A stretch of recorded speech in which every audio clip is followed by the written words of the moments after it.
Time for a new intro. Welcome to Create LARPs for All LLC. You can email us at createlarpsforall@gmail.com. Like, share, subscribe, dig into the content. Eventually there's going to be a website. If you'd like to help out, if there's any way to do so, there'll be something in the description. Still trying to figure all this out. Hope you enjoy the video. I mentioned during all of that a standard encounter. What is a standard encounter? Well, if it's combat related, it's always going to be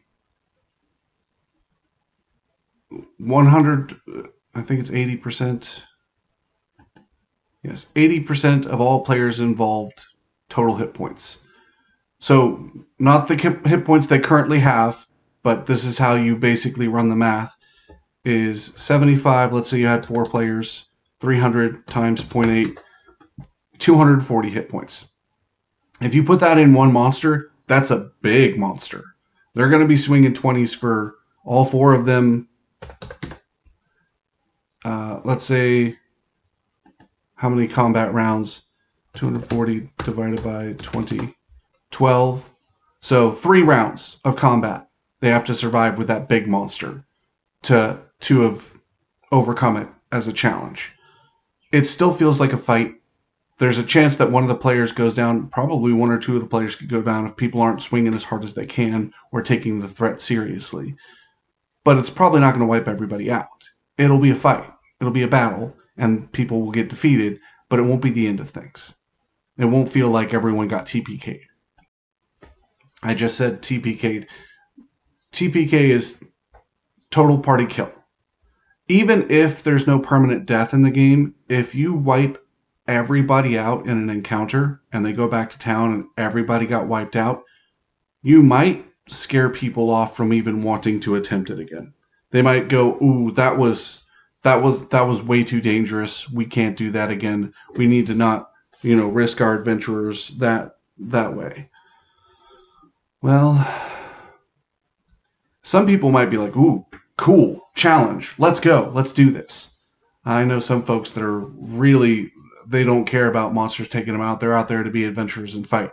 But for the most part, when people are learning, if they all get wiped out, they're really going to feel terrible.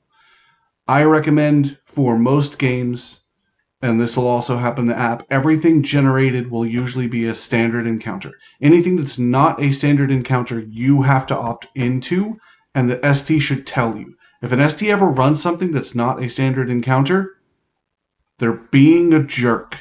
You have every right to pause the game, to go out of game, especially since this is minimal immersion, and go, "Hey, you're being mean. We're here to have fun. If you're going to run non-standard encounters, you can just play and help everyone out and be cooperative. You don't need to ST if you're going to do that." Another point on standard encounters, you want the monsters to deal between 10 and 25 points of damage per hit, I think that's per player. Let me double check. No, that's 5, average of 5 per player. Up to 10 per player, but you wanted the monsters to cap out at about 25. So if you have 5 players, you could have 1 monster swinging for 25. They better have someone with block or dodge or something to try and survive or mitigate some of the damage so that people can pile damage on to do something about it. That's a lot. But if you have 5 players and you have a couple of monsters dealing 5 or 10, and then a few swinging ones just to be annoying and be in the way, you've got some NPCs calling different numbers to make the game more complex and more fun. I think even without the physical things being required, where just being theatrical, this could be very fun to put together. If there's going to be a combat, there's 2 good ways to go about it as a storyteller and as the people wanting to do the combat. You can sit down and go, "All right, we can try to verbals back and forth, got it, clarify, make sure we're all in it, try and stay in while we're verbaling back and forth and see who wins." That's how a lot of people are going to want to do it. It can also be good for some people that really don't have like a almost gamified brain where they really want to go fast, or more that they just want to role play and have fun, to sit down and go over the numbers and go, okay, there's 5 of you. Here's your stats. Here's the damage you can do. Here's how many rounds it will take you to win. Here's what will happen. One of you will get defeated. Or if you guys tank the damage, this guy blocks and does this, you'll all survive, but you'll be at this many hit points, you'll be at this many hit points, and you'll be at this many hit points. So let's go out there and role play the scene. Let's go out there and do the verbals and practice the things back and forth, but we know what the outcome is. We've sat down and done the math together, and we're playing this game cooperatively, we're learning and having fun. Now again, a skill challenge needs to require more than 20 ranks of skills for it to be a skill challenge. Otherwise, one player can just go up and go, oh, I repair that anvil. Or, oh, I make this noble happy by playing a song and throwing it at a 20 by using some of my stacks. So therefore, you need at least 2 players involved to run a skill challenge. Now, on the app, there may be eventually a way where you can do skill challenges without that. NPCs will join you. They'll be able to throw numbers. But as a player, if you have any stacks, you know, okay, this is beyond what one player can do. If I only contribute 5 or a 1, I'm bringing down the average. I'm making it harder for us to succeed this. Now, if you throw a 20 at everything, you're going to run out of stacks.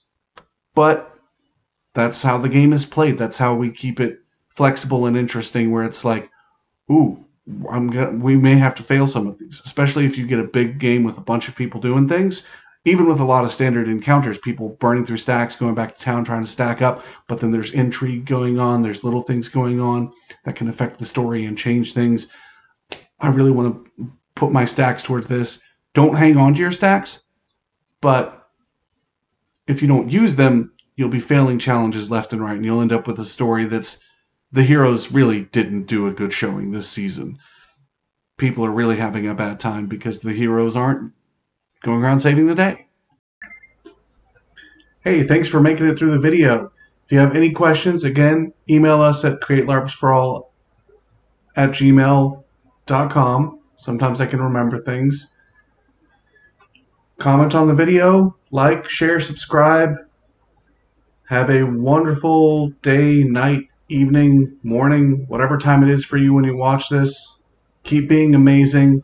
Play games. Have fun. See you next time.